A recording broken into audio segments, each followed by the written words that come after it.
This volume dives into several interesting areas of the mystical world and utilizes the concept of ghosts and other dimensions of the Witchblade mythology. The volume begins with Sara trying to help Jane and her brother, who are being haunted by the ghost of Jane's brother's girlfriend.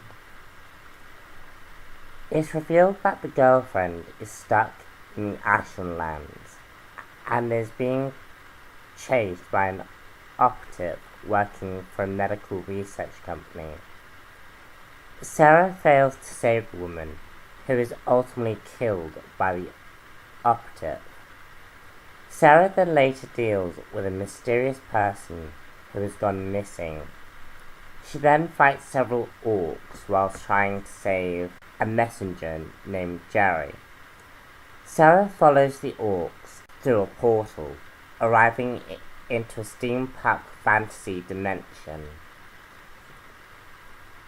where she is arrested and taken to the sheriff, who is revealed to be a former Witchblade user. We also meet a boy mobster and a dark elf princess. Sara immediately tries to save the dark elf princess. However, the former Witchblade wielder goes after her. The two battle briefly, but Jerry manages to save Sara, who then rescues the princess. The former Witchblade user, in return, saves them, presumably dying as a result, which allows Sara and Jerry to return to Earth. Sara then goes on to talk to Jerry, who reveals Jackie is keeping tabs on her. Sara then faces an evil Magdalena, who is trying to kill a senator. The evil Magdalena is also the goddess the biker gang which is preyed to in Volume 1. Esmeralda tries to kill Leon, who is trying to help Sara. Can Sara save Leon and the senator? Can she stop the evil Magdalena in time? This book was a lot better than Volume 1, I found. I found myself enjoying the book a lot more, taking interest in the mythology of what was going on, and honestly, I liked the format that this book had better than I did with the last one. This book sort of divides itself into short stories, with the last story being the volume which continues on the like a major arc. One of the things that I really liked in this book was the second arc in Volume 2. Sara goes to a steampunk fantasy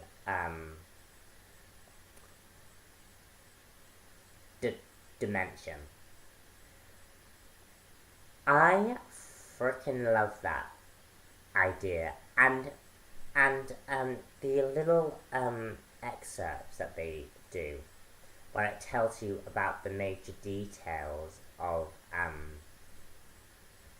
the story, was just absolutely fascinating. This dimension had a really rich story and a really rich universe to explore, and it was sort of like a comic book all in it of its own, and I just really liked it. And we also have a former Witchblade user that pops up in that dimension. And it sort of brings up this interesting Buffy for in every generation a Slayer is born. Well, in this universe, it's sort of like for every generation a Witchblade is born. And I really liked seeing, this former Witchblade user who had fallen from grace, and had made mistakes, really rise to become a hero. And I really, really liked her character. And I thought her living in the steampunk universe was just really, really good and really, really fun. And it's not the only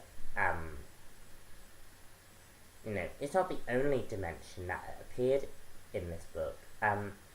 There were several ideas about portals and mysticism regarding Chicago. I'm not sure if Ashen Lands is a real place in Chicago, but I mean, it talks about that. It talks about the spiritual, this plane of death, and the overall idea of the book is just basically exploring different dimensions.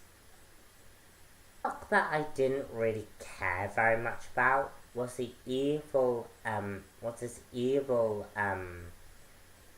female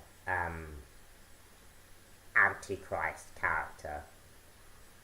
And basically we have this evil Antichrist character, who's actually secretly this most sweetest person you will ever meet. So sweet that you were yeah, no one is that perfect, she's probably a serial killer type vibe to the character. And that part of the story kind of didn't really interest me that much. Having come off from this steampunk universe, it kind of felt a bit meh to me, and especially as this evil Antichrist character is supposed to be this overarching character. It just didn't really interest me that much, and I just ended up feeling a little bit disappointed. It does lead to a very interesting idea about maybe magic being exposed to normal people. I felt a lot of it was rushed, and that final bit of the chapter, and I just didn't really care very much about last arc, and I would give it a 4 out of 5. It was an interesting read, it was a fun read. My only real problem is that last arc. So, yeah, other than that, that's the end of my Witchblade Volume 2 review. I hope you enjoyed the review. I hope you subscribe to my channel as well, because I have a lot more reviews coming up for 2015.